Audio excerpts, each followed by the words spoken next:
Assalamualaikum warahmatullahi wabarakatuh. Waalaikumsalam. Terima kasih, Buya. Saya Tarno Hadi dari Pamayahan, kalau benar.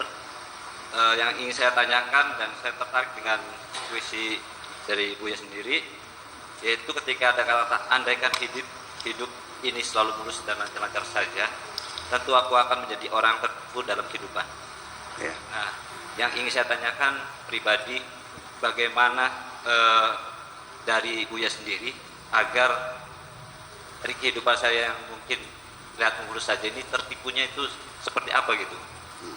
Dari Buya sendiri bisa menganalogikan, mencontohkan kehidupan yang akhirnya tertipu. Saya sendiri selama ini mulus-mulus saja, belum bertemu dengan permasalahan-permasalahan yang mungkin jamaah di sini ketemukan. Jadi saya ingin makna dari kata-kata ini mohon diberi pencerahan seperti Buya.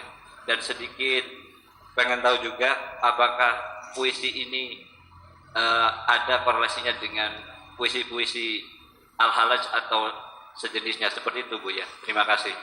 Tadi halaman berapa Mas yang Anda pertanyakan itu? Di halaman 4. Oke. Itu. Terima kasih Buya. Wassalamualaikum warahmatullahi wabarakatuh. Waalaikumsalam warahmatullahi wabarakatuh. Halaman 4 Buya. Oh iya.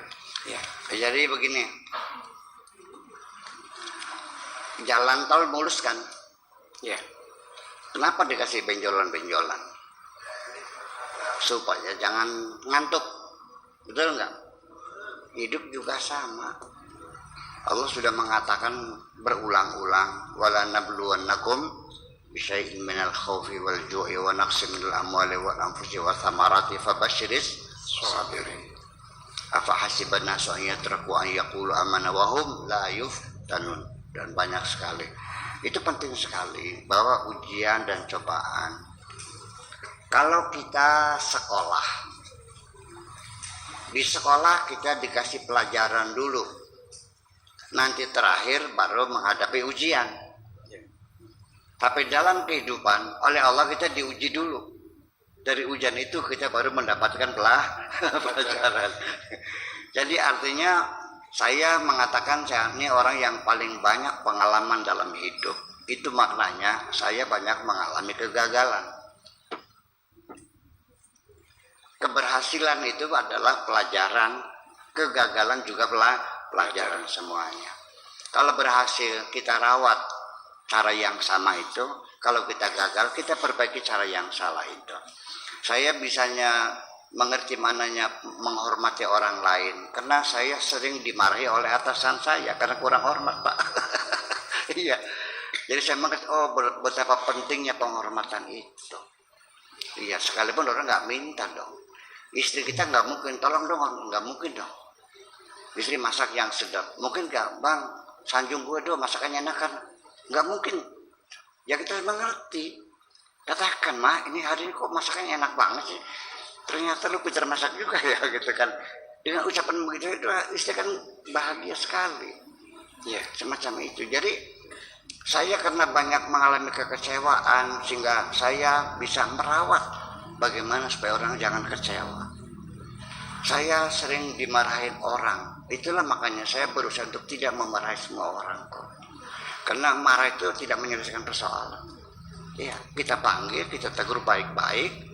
Ke depan jangan kau seperti, nggak usah dengan marah-marah kok, nggak usah dengan bentak-bentak. Malah akhirnya justru akan berbeda hasilnya. Ini pengalaman hidup sehari-hari. Ya, jadi ketika Anda gagal, itu jangan pernah kecil hati. Itu pelajaran dari Allah supaya kamu lebih maju lagi ke depan.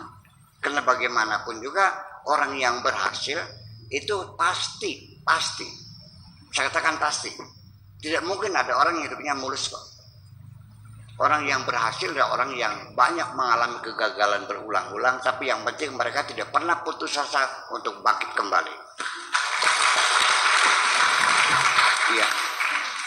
Saya paling pinter bidang psikologi perempuan karena saya paling banyak bergaul dengan perempuan. dan saya paling banyak dicaci maki perempuan juga. Di samping juga saya terlalu banyak orang yang mencintai saya karena gantengnya.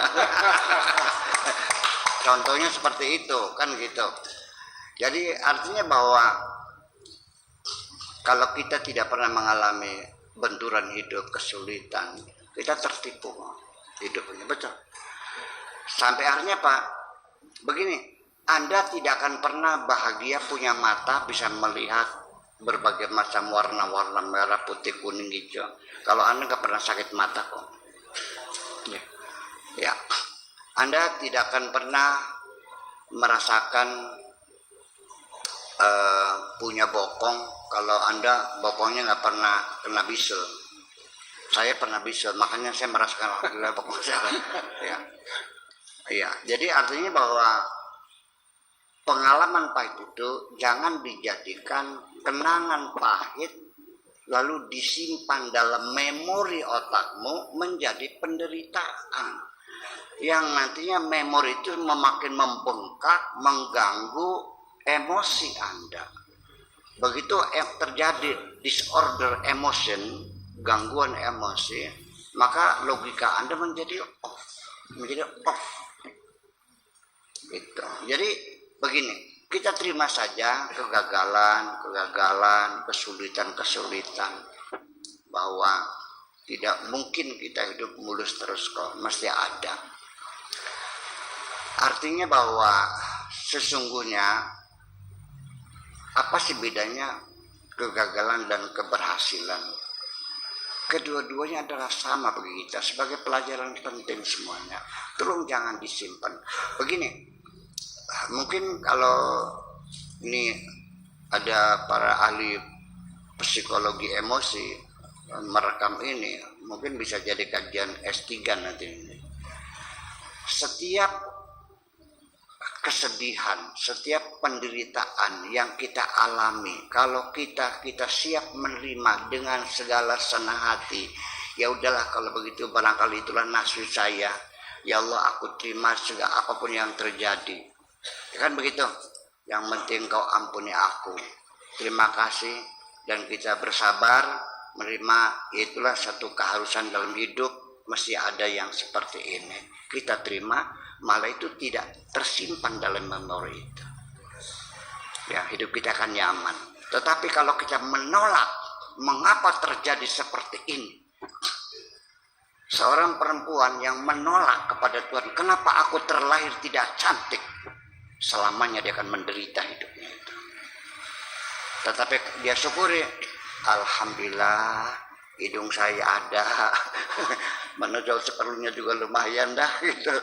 Ya kan gitu, mata bisa utuh, pikiran saya sehat, alhamdulillah. Disyukuri semuanya, malah itu tidak menjadi beban. Sebab bagaimanapun, nah kalau sudah bebannya banyak nanti ini, penderitaan dalam hidup itu kita hadapi, kita manage semuanya, kita kelola. Artinya bukan disimpan dalam memori. Kalau sudah padat, ini mendelete ini susah. Ya bukan kayak komputer, page satu hilang 100 data. Kalau memori kan sifatnya kasuistik. Nah, penderitaan istri berselingkuh akan berbeda membersihkannya dengan rumah terbakar, tidak akan sama dengan padi sawah gagal kena kelowor, tidak sama dengan anak mati ketabrak mobil dan sebagainya. Itu tersimpan semuanya, kan berbahaya. Ya, di depannya ada kopi, di pagi hari, di depan taman yang indah, kok menangis? Gila juga dong. Kenapa nggak dinikmati? Ternyata yang menikmati kebun adalah tukang kebunnya sendiri. Majikannya nggak pernah lihat. Ya, padahal dia yang bayar. Ya, yang menentukan kebunnya. Karena dia tidak melihat kebun itu sudah matinya. Dia melihat kebun yang taman bunganya, tapi pikirannya mikirin orang yang utang nggak bayar-bayar. Mikirin perusahaannya yang akan dipilotkan oleh negara. Menangis dia. Ya kenapa? Nah itulah makanya kesulitan ini kita terima saja semuanya. Sami'na wa ata'na ghufranaka rabbana wa ilaikal masir. Sami'na, siap kami terima segala keputusan yang pahit, yang getir, ya kan, yang sulit kita terima. Wa ata'na, dan siap kami jalani, kami selesaikan itu. Nah, ketika ada kesalahan, ghufranaka ya Allah, ampunilah kami. Wa ilaikal masir, keputusan terakhir engkau yang menentukan. Itu kan kalimat sangat indah banget Al-Quran. Kata-kata motivasi itu. Oke, saya kira begitu. Oke.